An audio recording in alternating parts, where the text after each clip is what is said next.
মমতা আজকে শর্মিষ্ঠা পালনি তিনি আদালত থেকে তাকে জামিন দেওয়া হলো 10,000 টাকার ব্যক্তিগত বন্ডে এবং তাকে বলা হয়েছে তদন্তে সহযোগিতা করতে, কলকাতা পুলিশকে তাকে নিরাপত্তা দিতে বলা হয়েছে।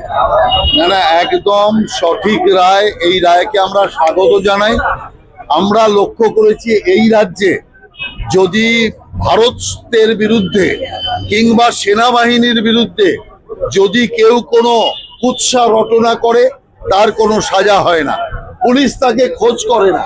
যদি কেউ এখানে মুসলিম মৌলবাদের প্রশ্রয় দেয়, মুসলিম মৌলবাদকে ছড়ায়, পুলিশ তার বিরুদ্ধে কোনো ব্যবস্থা নেয় না।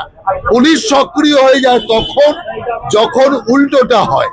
অর্থাৎ কেউ যদি কোনো সত্য কথা বা কিংবা কোনো কথা মুসলিম ধর্মের বিরুদ্ধে বলে, সঙ্গে সঙ্গে সরকার অ্যাক্টিভ হয়ে যায়। সরকারের রোল তো নিরপেক্ষ হওয়া উচিত, কিন্তু সরকার সেই নিরপেক্ষ দৃষ্টিকোণ দেখাতে পারছে না। যার জন্যই আজকে শর্মিষ্ঠার যে আদালত থেকে জামিন মঞ্জুর হয়েছে তা অত্যন্ত সঠিক। আমরা এটাকে স্বাগত জানাই।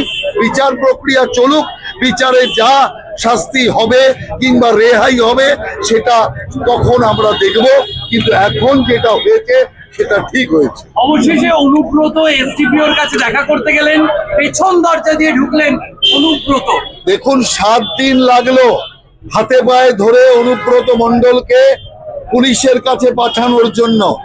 অর্থাৎ এর থেকে বোঝা যাচ্ছে মমতা ব্যানার্জি পুলিশ মন্ত্রী হিসাবে কতটা দুর্বল, অনুব্রত মণ্ডলের ওপর মমতা ব্যানার্জি কতটা নির্ভর। কারণ নির্বাচনের আগে অনুব্রত মণ্ডলকে ঘাটাতে মমতা ব্যানার্জি সাহস পায়নি, যার জন্য পুলিশ প্রশাসনের অপমান হোক, কিন্তু অনুব্রত মণ্ডলের সম্মান থেকে তৃণমূল কংগ্রেস বীরভূম কেন্দ্র থেকে বেঁচে থাকুক। যে কারণের জন্য এটা হয়েছে, এতে পুলিশ প্রশাসনের সম্মান হানি হয়েছে। অনুব্রত মণ্ডলকে ব্যবস্থা নেওয়া উচিত, গ্রেপ্তার করা উচিত। তাকে সাধ্য সাধনা করে 7 দিন বাদে তাকে দেখা করা, এটা আমি মনে করি পুলিশ এবং প্রশাসনের চরম অপমান বলে আমার মনে হয়। পহেলগাম কাণ্ড নিয়ে অবশেষে পশ্চিমবঙ্গ বিধানসভায় বিশেষ আলোচনা। 10ই জুন 2 ঘন্টার জন্য সেশন কল করা হবে। না, আলোচনা হতে পারে, আলোচনা করুক না, তাতে কোনো অসুবিধা নেই। কিন্তু যেটা মমতা ব্যানার্জি আগে বলেছিলেন যে সেনাকে ধন্যবাদ দেবো, কেন্দ্রীয় সরকারকে নয়। আরে কেন্দ্রীয় সরকার বোতাম না টিপলে সেনা কি এক চুলো নড়তে পারতো? সেনার গোলা কি ছুটতো পাকিস্তানের দিকে?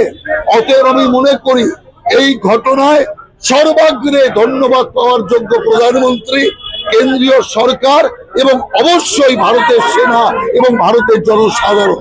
এবং আমি ধন্যবাদ তাদেরও দেব, সমস্ত রাজনৈতিক দল, যে তারা এই বিপদকালে দেশের কঠিন সময়ে একসাথে সবাই সরকারের পাশে দাঁড়িয়েছে, সেনার পাশে দাঁড়িয়েছে। তার জন্য আমরা সমস্ত রাজনৈতিক দলকেও ধন্যবাদ দিতে চাই। না, আলোচনা হোক, দেশাত্মবোধ রাষ্ট্রবাদ নিয়ে আলোচনা হোক, কিন্তু সেই আলোচনার গতি যাতে বিধানসভার মর্যাদার বাইরে না যায় সেটা মুখ্যমন্ত্রী এবং সরকারের দেখা উচিত। ঠিক আছে।